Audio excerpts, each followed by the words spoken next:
Hello student, welcome back to my channel. कैसे हैं आप सभी लोग। आप लोग की एमआरएस अकाउंटेंट की क्लासेस चल रही थी, जिसमें कि एमआरएस से रिलेटेड क्वेश्चंस मैं आप लोग को यहाँ पर सॉल्व करवा रही हूँ, जिसमें कि जो आपका टीयर 2 से रिलेटेड है, यानी कि 2 टीयर में आपका एग्जाम होना है, तो टीयर 2 से रिलेटेड है आपका, जिसमें कि अकाउंटेंट के जो सिलेबस है आपका अकाउंटेंसी का, उससे रिलेटेड क्वेश्चंस जो आपके आने हैं वो वाले क्वेश्चंस किस तरह का डिस्क्रिप्टिव पेपर क्योंकि होना है यहाँ पर, और आपके 40 क्वेश्चंस एमसीक्यूज आएंगे।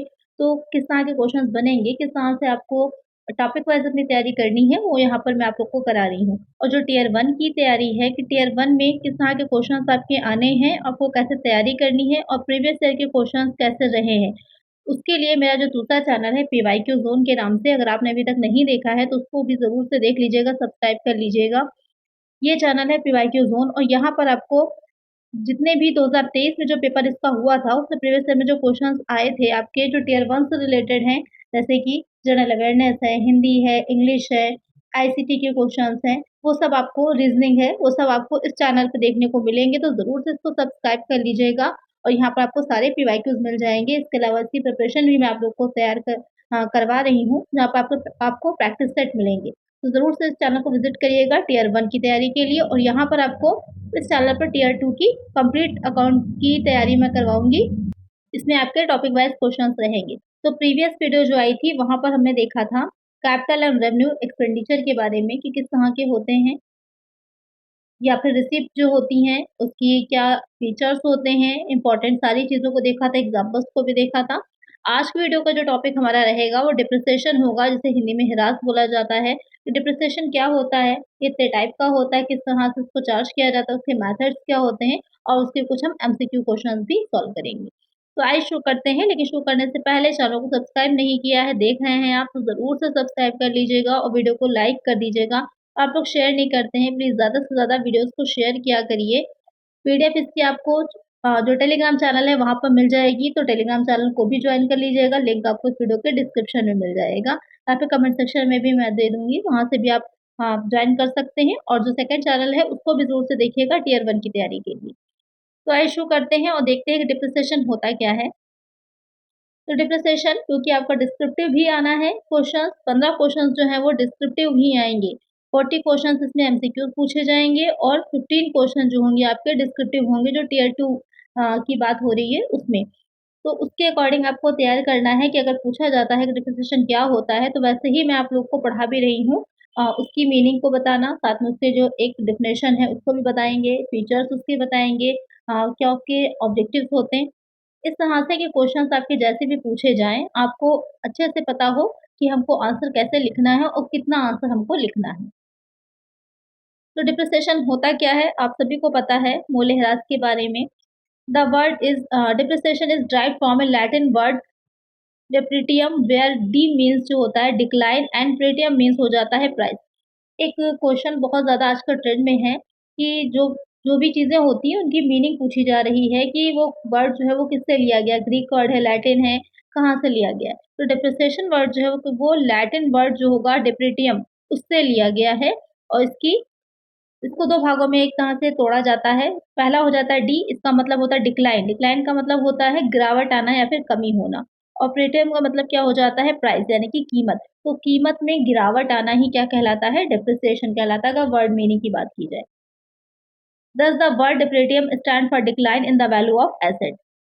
क्या कहने का मतलब है कि जो परिसंपत्तियां होती हैं उनके मूल्य में गिरावट आना ही जो डिप्रिटियम है इसका मीनिंग होता है, और उसी से आपका डिप्रिसिएशन या फिर ह्रास शब्द बना हुआ है। It stand for gradual and continuous decline. यहाँ पर एक चीज का ध्यान दीजिएगा कि इसमें क्रमिक और निरंतर गिरावट होती, ये नहीं होता कि अभी कुछ टाइम में कमी आई उसके बाद क्या हुआ, वो कमी रुक गई या बढ़ गई दोबारा से वैल्यू, ऐसा नहीं होता है। जैसे कि आपने कोई व्हीकल खरीदी है, सपोज कर लीजिए आपने बाइक परचेज करी है, तो उस बाइक में क्या होता है, हर वर्ष उसकी वैल्यू जो होगी वो घटती चली जाएगी, कम होती चली जाएगी। ऐसा नहीं होगा कि बीच में उसकी वैल्यू बढ़ जाए एकदम से। एक्सेप्ट कुछ चीज़ें ऐसी होती हैं जिनकी वैल्यू बढ़ती भी है, जैसे कि गोल्ड की अगर बात की जाए तो वहाँ पर उसकी वैल्यू क्या होती, घटती नहीं है।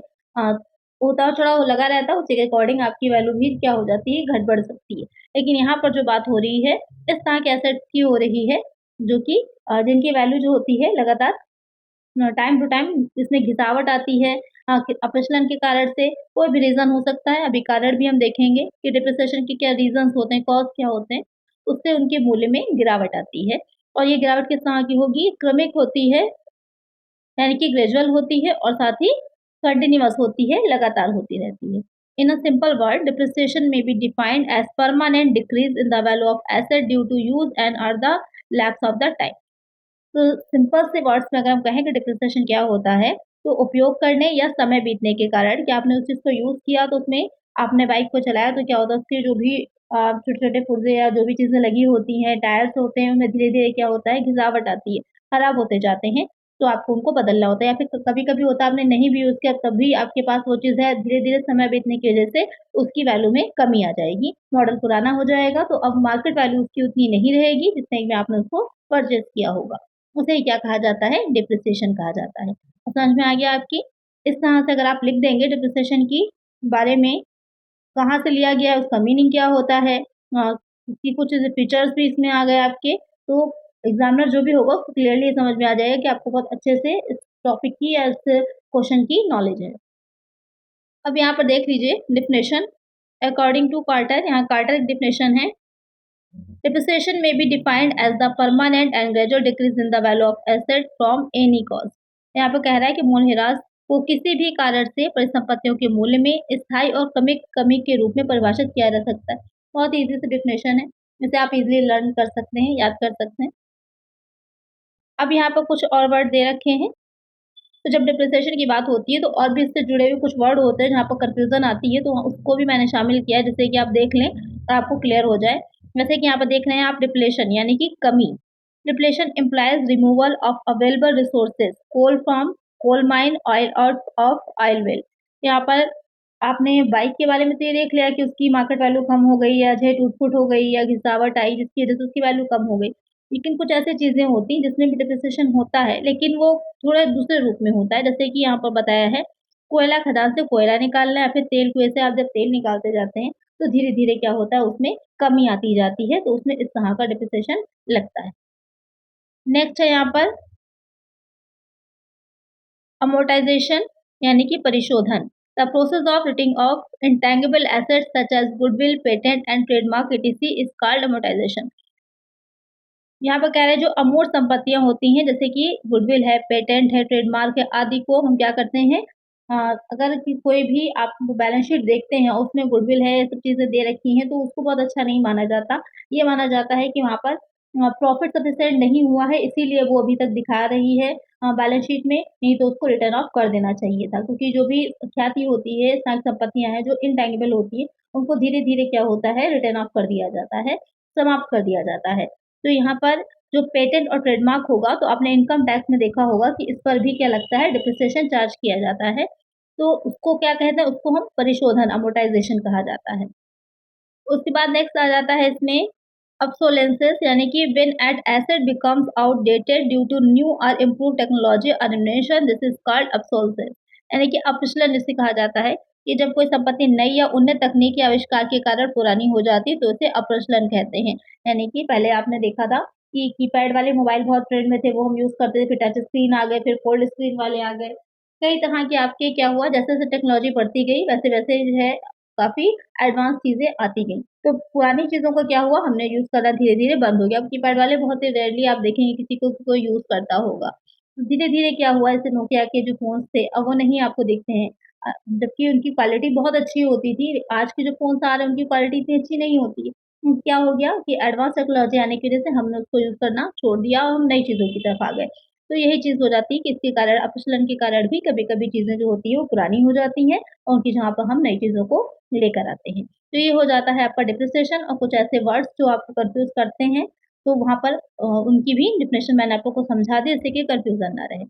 अब आ जाते हैं देखते हैं कि कैरेक्टरिस्टिक्स ऑफ फीच या फिर फीचर्स ऑफ डिप्रिसिएशन कि मूल्यह्रास की विशेषताएँ क्या होती हैं। डिप्रिसिएशन में बी फिजिकल एंड फंक्शनल। जो मूल्यह्रास होता है वो भौतिक और कार्यात्मक दोनों ही तरह का होता है। It is a non cash expenses या एक गैर नकद व्यय है। अक्सर बच्चों को यहाँ पर कन्फ्यूज़न होती है। जो डिप्रिसिएशन होता है इसमें क्या रहेगा ये नॉन कैश एक्सपेंसेस माना जाता है, कैश एक्सपेंसेस नहीं होता है। इसीलिए आप देखेंगे इसको कहाँ पर डिप्रिसिएशन जो होता है जब चार्ज किया जाता है तो उसको प्रॉफिट एंड लॉस अकाउंट में एक्सपेंसेस में दिखाया जाता है। It is the charge against profit या लाभ पर लगाया जाने वाला भार होता है। ये भी पूछा जाता है, यहाँ से भी डायरेक्ट क्वेश्चन बनता है कि ये क्या है? तो ये प्रॉफिट के अगेंस्ट इसको चार्ज किया जाता है। Depreciation is charge in respect of fixed asset only. मूल्यह्रास केवल अचल संपत्तियों के संबंध में ही लगाया जाता है। यानी कि जो फिक्स्ड एसेट होती हैं सिर्फ़ उन पर ही क्या होता है डिप्रिसिएशन चार्ज किया जाता है। जो आपकी करंट एसेट होती हैं जैसे कि स्टॉक है, बिल्स रिसीवेबल है इन सब पर चार्ज नहीं किया जाता। उसके बाद नेक्स्ट आ जाता है इसमें कि क्यों लगाया जाता है, उद्देश्य क्या होते हैं? ऑब्जेक्टिव्स फॉर प्रोवाइडिंग डिप्रिसिएशन मूल्यह्रास प्रदान करने के उद्देश्य क्या हैं? तो यहाँ पे क्या है to find out correct cost of goods manufactured ये आगे हो गया यहाँ पर होगा गुड्स मैन्युफैक्चर्ड जो भी हमारे गुड्स हैं जो भी हमारे सामान है या माल होता है गुड्स होते हैं उनको बनाने की क्या करेक्ट सही लागत है उसको जानकारी करने के लिए उसको ज्ञात करने के लिए भी वस्तुओं की सही लागत का निर्मित वस्तुओं की सही लागत का पता लगाना तो भी क्या हो जाता है मूल्यह्रास का उद्देश्य होता है to find out correct profit for the year वर्ष के लिए सही लाभ ज्ञात करना अगर डिप्रिसिएशन चार्ज नहीं किया गया है तो सही लाभ नहीं निकाल सकते आप तो क्योंकि जो एसेट होगी वो उतनी वैल्यू अब रही नहीं जाएगी कम वैल्यू हो गई है अब वैल्यू तो वहाँ से घट गई लेकिन आपने उसको डिप्रिसिएशन को चार्ज नहीं किया तो जिस वजह से क्या होगा प्रॉफिट उतने से आपका ज़्यादा दिखाएगा to provide for replacement of asset संपत्तियों के प्रतिस्थापन की व्यवस्था करने के लिए क्योंकि जितने भी डिप्रिसिएशन लगता है उसके लिए कुछ ना कुछ प्रावधान किया जाता है कोई फंड बनाया जाएगा कोई प्रोविजन रखा जाएगा जिससे कि जब भी जो एसेट होगी जितने टाइम के बाद उसका जो लाइफ उसका साइकिल है वो जब खत्म हो रहा होगा तो उस टाइम पर इतना अमाउंट इकट्ठा हो जाए कि वहाँ पर हम उसकी स्थान पर दूसरी नई रिप्लेस कर सकें asset to find out correct financial position सही वित्तीय स्थिति का पता लगाना टू रिड्यूस टैक्स बर्डन कर का बोझ कम करना आप प्रॉफिट उतने से ज़्यादा दिखाएगा डिप्रिसिएशन चार्ज नहीं किया आपने 50,000 का डिप्रिसिएशन है आपका लेकिन आपने उसको चार्ज नहीं किया तो आपका जो प्रॉफिट है सपोज कर लीजिए प्रॉफिट यहाँ पर आपका 20 लाख का हुआ था अब ये 20 लाख का प्रॉफिट जो होगा इसमें 50,000 डिप्रिसिएशन भी ऐड होगा तो यहाँ पर क्या होगा उस 50,000 पर आपको टैक्स एक्स्ट्रा देना पड़ जाएगा जबकि आपको चार्ज करना था तो अगर आप चार्ज करते हैं यहाँ पर लेस कर देंगे तो क्या होगा 50,000 से आपका जो भी टैक्स जितने परसेंट बेस पर आता वो कम हो जाएगा तो ये होता है कर के बोझ को कम करने के लिए भी डिप्रिसिएशन चार्ज किया जाता है और एक जो भी अमाउंट होगा वो कहीं जाएगा तो है नहीं रहना आपके जो भी इंस्टीट्यूशन है जो ऑर्गेनाइजेशन है उसी में है इसलिए क्या रहता है इसीलिए इसको नॉन कैश भी माना जाता है तो रिड्यूस टैक्स बर्डन इसलिए भी आपके ऑब्जेक्टिव्स ये हैं डिप्रिसिएशन लगाने की डायरेक्ट यहाँ से क्वेश्चंस बनेंगे बहुत ही इंपॉर्टेंट पॉइंट्स हैं सबको अच्छे से याद रखिएगा नेक्स्ट है इसमें कि क्या कॉज होता है क्यों लगता है मूल्यह्रास जो होता है तो यहाँ पर सबसे पहला जो इसका स्थायी संपत्तियों के बहुमूल्य में गिरावट के कारणों की 2 श्रेणियाँ होती हैं। 2 टाइप से हम इसको देखते हैं, एक फिजिकल हो जाती है, दूसरी फंक्शनल होती है। फिजिकल या फिर भौतिक में क्या आता है? Physical cause may be as follows wear and tear और डिस्ट्रक्शन। तो यहाँ पर टूट-फूट के कारण, पहला वाला जो सबसे मेन कारण होता है भौतिक उसका वो हो जाता है कि मशीनरी है, आप उसका यूज़ करते हैं, जो भी प्रोडक्ट है आप बना रहे हैं, मैन्युफैक्चरिंग कर रहे हैं, तो उसमें क्या होता है टूट-फूट होती रहती है। जिस वजह से भी क्या होता है डिप्रिसिएशन आएगा। डिस्ट्रक्शन कभी-कभी विनाश होना यानी कि पूरी तरह से समाप्त हो जाना या टूट जाना, कोई भी रीज़न और हो सकता है, तो ये फिजिकल हो जाते हैं। फिर आते हैं फंक्शनल। फंक्शनल में क्या होता है कार्यात्मक, जब आप यूज़ कर रहे होते हैं, तो वहाँ पर ऑब्सोलेसेंस यानी कि अपक्षलन तो वो तो टेक्नोलॉजी वाला हो गया, नई तकनीकी आई तो पुरानी तकनीक वाली चीज़ें जो होती हैं, वो अब यूज़ में नहीं आ रही। जैसे कि पहले कंप्यूटर किस तरह के होते थे, बहुत बड़े से कंप्यूटर होते थे, लेकिन अब क्या है बिल्कुल मॉनिटर जो स्क्रीन होती है वो बहुत ही थिन होती है, पतली-सी होती है। लेकिन पहले आपने देखा होगा टीवी जो पहले के थे, बहुत बड़े-बड़े से होते थे, अब बहुत पतली स्क्रीन होती है बिल्कुल। तो क्या हुआ टेक्नोलॉजी आई नई, तो पुरानी चीज़ें क्या हुई अप्रचलित हो गई। इनएडुकेसी यानी कि अपर्याप्तता को पर्याप्त ना होना, डिप्लेशन ऑफ टाइम समय का क्षय होना, डिप्लेशन है, एग्ज़ॉशन है यानी कि ह्रास और समाप्ति। तो ये सारे क्या हो जाते हैं कार्यात्मक कारण होते हैं, इसकी वजह से डिप्रिसिएशन चार्ज किया जाता है। नेक्स्ट आ जाता है मेथड्स ऑफ चार्जिंग डिप्रिसिएशन मूल्यह्रास लगाने की विधियाँ। तो यहाँ पर मेनली जो होते हैं वो 3 टाइप से लगाया जाता है, इसको अलग-अलग तरह से यहाँ पर मैंने डिफ़ाइन भी किया हुआ है, लेकिन इसमें से जो इम्पोर्टेंट है उसको अलग से भी बताया है। तो वो मेन है। यहाँ पर देख सारे लीजिए आप कि एग्ज़ाम में अगर पूछा जाता है कि इसमें से कौन-सी डिप्रिसिएशन निकालने के मेथड्स हैं, तो वहाँ पर आपको कन्फ्यूज़न ना हो, आप गलत ना कराएँ। तो यहाँ पर सारे मैंने जो है शामिल किए हैं। सबसे पहले टाइप जो होता है एक समान शुल्क विधियाँ यानी कि यूनिफ़ॉर्म चार्ज मेथड। तो फिक्स्ड इंस्टॉलमेंट होती है, डिप्लेशन मेथड होता है, मशीन आवर रेट होता है। निश्चित किस्तें बाँध दी जाती हैं। डिप्लेशन वो कमी वाला जो आपको तेल की कुएँ के लिए या फिर जो खाने होती है उसमें से जो निकाला जा रहा है कोयला, जो भी मैंने आपको आगे पहले बताया था। मशीन आवर रेट या फिर मशीन घंटा दर की विधि से हम डिप्रिसिएशन चार्ज करते हैं। तो ये 3 मेथड हो जाते हैं एक समान। इसमें क्या होता है एक जैसी ही आती हैं, एक समान लगता है। फिर आ जाता है डिक्लाइनिंग चार्ज मेथड घटते शुल्क विधि। इसमें क्या रहेगा diminishing balance method, sum of S digit method और डबल डिक्लाइनिंग यानी कि ह्रासमान शेष विधि। ये बहुत ही मोस्ट इंपॉर्टेंट है, इसको भी आगे आप देखेंगे भी। सम ऑफ एस डिजिट मेथड वर्षों का योग करके निकाला जाता है या फिर डबल उससे निकाला जाता है। इसको अभी हम आगे पढ़ लेंगे उसके बारे में अलग से। इसके अलावा जो मेथड्स होते हैं वो कौन से हैं? ग्रुप डिप्रिसिएशन मेथड होगा यानी कि जब आपकी कई संपत्तियाँ होती हैं इनकम टैक्स में आपने देखा होगा कि ब्लॉक बना लिया जाता है उनको। जब एक जैसी संपत्तियाँ होती हैं उन पे एक ही परसेंट से लग रहा होता है, तो एक ब्लॉक बना लिया जाता है, उसके बाद उन पे एक साथ चार्ज किया जाता है। एनुअली मेथड होता है, इन्वेंटरी सिस्टम ऑफ डिप्रिसिएशन और इंश्योरेंस पॉलिसी मेथड होता है। ये 4 आपके जो होते हैं ये अदर मेथड्स होते हैं। तो ओवरऑल इतने मेथड्स होते हैं डिप्रिसिएशन निकालने के। हो सकता है आपने पढ़े हों या ना भी पढ़े हों, तो यहाँ पर देख लीजिए। इनको सिर्फ़ आप जो इतना समझ लीजिए कि कौन-कौन से मेथड्स हैं। अगर आपके ऑप्शंस में ये सब रहेंगे, तो वहाँ पर आपको कन्फ्यूज़न नहीं होगी और आप गलत नहीं करेंगे। उसके बाद आ जाता है but out of the methods mentioned about two methods are more popular straight line method and written down value method। लेकिन जितने भी आपने अभी देखे हैं उसमें जो सबसे ज़्यादा यूज़फुल है सीधी रेखा विधि या फिर लिखित मूल्य विधि। इसी को ही डिमिनिशिंग वैल्यू मेथड भी कहा जाता है, जो रिटन डाउन वैल्यू मेथड होता है। इसको शॉर्ट में डब्ल्यूडीवी लिखा जाता है। और इनकम टैक्स जो है आयकर जो है वहाँ पर भी इसी मेथड को ही यूज़ किया जाता है। कभी-कभी ये भी क्वेश्चन आता है, तो डब्ल्यूडीवी मेथड ही यूज़ किया जाता है इनकम टैक्स में भी। अब यहाँ पर इम्पोर्टेंट कौन से हैं? जो आपकी जो 2 मेथड हैं, एक straight line method. Straight line method में क्या होता है? सीधी रेखा विधि, निश्चित किस्त विधि भी जिसे कहा जाता है। Under this method an equal amount of depreciation is written off in every accounting year over the useful life of asset। इसमें क्या होता है कि परिसंपत्ति के उपयोगी जीवन काल में प्रत्येक लेखा वर्ष में मूल्यह्रास की एक समान राशि जो आपका बट्टा खाता होता है यानी कि जो रिटर्न डाउन किया जाना होता है उसमें डाल दी जाती है।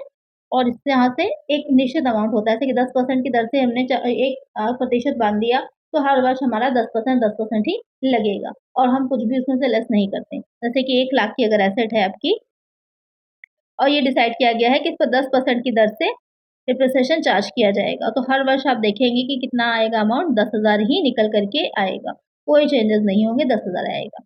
तो इस तरह से क्या होगा अगले 10 वर्ष तक के लिए ये जो संपत्ति होगी इसका जीवन काल होगा, 10 वर्ष के बाद क्या होगा समाप्त हो जाएगी। तो इस तरह से लगाया जाता है ये वाला method. According to this method return on value of the asset is reduced to nil or to its residual value. इसमें क्या होगा कि परिसंपत्ति का अपेक्षित मूल्य शून्य या उसके अवशिष्ट मूल्य तक कम कर दिया जाता है। यानी कि एक टाइम ऐसा आएगा यानी कि आफ्टर 10 इयर्स ये जो एसेट थी आपकी क्या होगी पूरी तरह से समाप्त हो जानी है, क्योंकि 10 साल बाद पूरी तरह से समाप्त हो जाएगी। आपकी समझ में आ गया होगा उसको निकालने का तरीका क्या होगा। तो इस स्क्रीन पे आप देख रहे हैं इसका फॉर्मूला कि कैसे निकाला जाता है। जो भी आपकी कॉस्ट होगी उसको लेंगे, इसमें हम क्या करेंगे जो स्क्रैप वैल्यू इसकी होगी और उसको लेस कर दिया जाएगा अपॉन में जो इसका लाइफ होती है जितनी देर का होगा जीवन काल उससे डिवाइड कर दिया जाता है। उसी तरह से आप इसका परसेंटेज भी निकाल सकते हैं। नेक्स्ट आ जाता है written down value method, diminishing balance method भी जिसे कहा जाता है। इसमें क्या रहेगा कि under this method a fixed percentage of the diminishing value of the asset is written off in every accounting year and the value of the asset is reduced to its residual value. यहाँ पर रहता है कि इस विधि के अंतर्गत परिसंपत्ति के घटते मूल्य का एक निश्चित प्रतिशत प्रत्येक लेखा वर्ष में पट्टे खाते में डाला जाता है और परिसंपत्ति का मूल्य उसके अवशिष्ट मूल्य तक कम कर दिया जाता है। The amount of depreciation decreasing, मूल्यह्रास की राशि जो होती है वो घटती जाती है। Rate of depreciation remain constant, और मूल्यह्रास की दर जो होती है वो आपकी सेम रहती है, उसमें चेंजेस नहीं होंगे। अब कैसे निकाला जाता है इसको समझ लीजिए। अभी जैसे कि हमने कॉस्ट जो थी 1 लाख लेकर ही चले थे, तो अगर फर्स्ट ईयर की इसमें निकाली जा रही होती है तो 1,00,000 का 10% आप निकालेंगे तो कितना आएगा? 1,00,000 का 10% आपका आएगा 10,000, जो डिप्रिसिएशन फर्स्ट ईयर का चार्ज होगा। जब सेकंड ईयर का डिप्रिसिएशन चार्ज किया जाएगा तो वहाँ पर 1,00,000 को नहीं लेंगे, 1,00,000 में से हम 10,000 को लेस कर देंगे। तो कितना बचेगा हमारा? 90,000। तो इस 90,000 का 10% निकाला जाएगा। कितना आएगा? 9,000 आ जाएगा। तो आप देख रहे हैं कि फर्स्ट ईयर में 10,000 था, जो नेक्स्ट ईयर सेकंड ईयर हमारा था उसमें हमने 9,000 ही डिप्रिसिएशन चार्ज किया। तो कितना कम हो गया? इसमें कमी जो हुई वो 1,000 की कमी हो गई। तो क्या होता है? घटता जाता है। जैसे कि आपने ये वाला पॉइंट पढ़ा था कि मूल्यह्रास की राशि घटती जाती है। तो उसके बाद अगले साल निकालेंगे जो थर्ड ईयर में, तो इस 90,000 में से इस 9,000 को लेस कर देंगे तो कितना बचेगा? 81,000। 81,000 पे निकालेंगे कितना आएगा? 8100 आ जाएगा। 8100 रुपये हमारा आ जाएगा। फिर हमारा 900 रुपये हो गया। तो घटता जाता है। तो इस तरह से डिप्रिसिएशन इसमें चार्ज किया जाता है। जितने वर्ष का भी कहेगा आपको ऐसे ही निकालना होगा। तो बहुत ही ईज़ी सा मेथड है, मुश्किल नहीं है। बस आपको ये पता होना चाहिए कि हम हर साल जो होता है उसमें से लेस करते जाएँगे जितना डिप्रिसिएशन निकल के आएगा। इसीलिए इसे अलिखित मूल्य कहा जाता है या फिर ह्रासमान कहा जाता है। अब आपको समझ में आ गए जो 2 मेथड इसमें मेन इम्पोर्टेंट थे उसको मैंने समझा दिया है आपको। अब आइए देखते हैं इसके कुछ एमसीक्यू सॉल्व करते हैं कि किस तरह के क्वेश्चंस आपको देखने को मिलेंगे। और अभी तक वीडियो अच्छी लग रही है तो लाइक ज़रूर से कर दीजिए, और ऐसे स्टूडेंट जो कि सब्सक्राइब नहीं किए हैं चैनल को देख रहे हैं तो प्लीज़ सब्सक्राइब कर दिया करिए। आपकी हेल्प के लिए ही है ये चैनल। और यहाँ पर जितनी भी वीडियो मैं प्रोवाइड करा रही हूँ या फिर जो मेरा दूसरा चैनल है पीवाईक्यू ज़ोन, वहाँ पर भी उस दोनों ही चैनल पे आपको सारी वीडियोज़ फ्री हैं, किसी तरह का कोई भी बैच नहीं है, पेड बैच नहीं है, आपको सारी वीडियोज़ फ्री हैं। तो सब्सक्राइब तो आप कर ही सकते हैं। चलिए देखते हैं इसमें क्वेश्चन जो आपका फर्स्ट है, डेप्रिसिएशन अराइजेस ड्यू टू, मूल्यह्रास किसके कारण होता है? Physical wear and tear of the asset, fall in the market value of an asset, fall in the value of money, या फिर इनमें से कोई नहीं। तो कह रहा है कि मूल्यह्रास किस कारण से होता है कि परिसंपत्ति का भौतिक क्षरण, परिसंपत्ति के बाजार मूल्य में गिरावट, मुद्रा के मूल्य में गिरावट, उपरोक्त में से कोई नहीं। तो अभी आपको मैंने बताया था कि फिजिकल जो उसका होता है, फिजिकल और फंक्शनल दोनों तरह का था। तो वेयर एंड टेयर जो होता है वो फिजिकल में आता है। मार्केट में वैल्यू गिर जाना जो होती है वो उसके वजह से डिप्रिसिएशन नहीं लग रहा है। तो फर्स्ट वाला जो होता है वो हमारा करेक्ट हो जाएगा आंसर। एक आंसर होगा ऑप्शन ए। जो भी आपके पास ऑप्शंस दे रखे हों उसमें बेस्ट वाला जो होता है उसको सिलेक्ट करिएगा। कभी कभी कुछ मिलते जुलते से होते हैं, लेकिन जो इम्पोर्टेंट आपका नहीं एग्जैक्टली पढ़ा हुआ वर्ड है वही आपका आंसर होता है। एक आंसर हो जाएगा ऑप्शन ए। नेक्स्ट क्वेश्चन है, what is process called where cost of the natural resources are allocated over its useful life. उस प्रक्रिया को कहते हैं जिसमें प्राकृतिक संसाधनों की लागत को उसके उपयोगी जीवन काल में आवंटित किया जाता है। Capitalisation, depletion, amortisation, depreciation. तो यहाँ पर क्या कह रहा है? प्राकृतिक संसाधनों की बात हो गई। प्राकृतिक संसाधन मैंने आपको कहाँ बताए थे? ऑयल वेल जो होता है, तेल का कुआं जो होता है, या फिर जो खाने होती हैं, खदान जिसे बोला जाता है, माइन जिसे कहते हैं इंग्लिश में, वो होती हैं। तो ये क्या है? सारे आपके नेचुरल रिसोर्सेज होते हैं, प्राकृतिक संसाधन होते हैं। और इसमें अगर किसी तरह का कुछ भी कमी हो रही है तो उसे हम क्या कहते हैं? उसे डिप्लेशन कहा जाता है, ह्रास कहा जाता है। ह्रास भी लिखा होता है जनरली, और या फिर कमी भी लिखा हो सकता है। तो दोनों को ही ध्यान में रखिएगा। तो करेक्ट आंसर होगा ऑप्शन बी। तो यहाँ पर अब आपको समझ में आया कि कैसे क्वेश्चन इससे बनेगा, और इसको मैंने आप लोग को इसीलिए अलग से समझाया था, इसकी डिफिनेशन बताई, जिससे कि आपको कंफ्यूजन ना हो। एग्जाम में अगर पूछा जाए तो वहाँ पर आपको क्लियर हो कि जब भी नेचुरल रिसोर्सेज की बात होगी तो आपका वो आंसर वहाँ पर डिप्रिसिएशन ही डिप्लेशन होगा। चलिए नेक्स्ट देखते हैं। A machine that cost rupees 1,20,000 has accumulated depreciation of rupees 50,000. The book value of machine is, कह रहा है कि 1,20,000 रुपए की लागत वाली एक मशीन का जो संचित मूल्य ह्रास था 50,000 था। आपको बताना है कि मशीन का बुक वैल्यू यानी कि पुस्तक मूल्य या फिर बही मूल्य क्या होगा। 50,000, 70,000, 1,20,000, 1,70,000। तो यहाँ पर जो क्वेश्चन में आपसे कह रहा है कि कॉस्ट तो 1,20,000 है, लेकिन उस पर जो संचित ह्रास था वो 50,000 का है। तो अब जो एसेट रह गई वो कितने की रह गई? उसकी कॉस्ट तो थी 1,20,000, लेकिन अब उस पर डिप्रिसिएशन जो लग जाना चाहिए था 50,000 का। तो अब जो आपकी रह जाएगी कॉस्ट वो कितनी होगी? 70,000, 70,000। करेक्ट आंसर क्या होगा? ऑप्शन बी होगा। यानी कि जब आप बैलेंस शीट बनाएंगे तो वहां पर उस मशीन की जो कॉस्ट होगी उसको 70,000 ही दिखाएंगे। चलिए नेक्स्ट क्वेश्चन है, What is the process of allocating the cost of intangible asset over its estimated life? अमूर्त परिसंपत्तियों की लागत को उसके अनुमानित जीवन काल में आवंटित करने की प्रक्रिया क्या है? डिप्रिसिएशन, अमोर्टाइजेशन, डिप्लेशन या फिर ट्रायल बैलेंस। अब यहाँ पर देखिएगा, अमूर्त संपत्ति की बात की जा रही है, इंटेंगिबल एसेट की। तो मैंने आपको बताया था, इंटेंगिबल एसेट की बात की जाएगी। किस तरह की एसेट होती है? जैसे गुडविल हो गई, जो आपको मैंने अभी अलग से लिख के बताया था। गुडविल हो गई है, पेटेंट है, ट्रेडमार्क है, ये सब की बात यहाँ पर की जा रही है। तो उसको क्या कहते हैं? उसको हम अमोर्टाइजेशन कहते हैं, परिशोधन कहते हैं। एक आंसर क्या होगा हमारा? ऑप्शन बी हो जाएगा।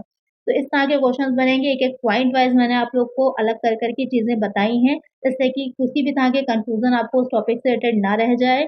आई होप आपको वीडियो अच्छी लग रही होगी और आपके सारे डाउट्स जो होंगे वो क्लियर भी हो रहे होंगे। नेक्स्ट क्वेश्चन है, depreciable value of an asset is equal to, किसी परिसंपत्ति का मूल ह्रास योग मूल्य किसके बराबर है? Cost plus scrap value, cost plus market price, cost minus scrap value, none of the given option. तो क्या कह रहा है कि डिप्रिशिएबल वैल्यू जो होती है, यानी कि जब मूल ह्रास योग मूल्य जो होता है किसी परिसंपत्ति का, किसके बराबर होता है? तो कॉस्ट में से जब हम स्क्रैप वैल्यू को लेस कर देते हैं तो उसको कहा जाता है। तो एक आंसर क्या होगा हमारा? ऑप्शन सी होगा। जैसे कि अभी ऊपर आपने जो फॉर्मूला मैंने दिखाया था आपको, वहाँ पर आपने देखा था। नेक्स्ट क्वेश्चन है, all of the following are needed for the computation of depreciation except, मूल ह्रास की गणना के लिए निम्नलिखित सभी आवश्यक हैं सिवाय इसके।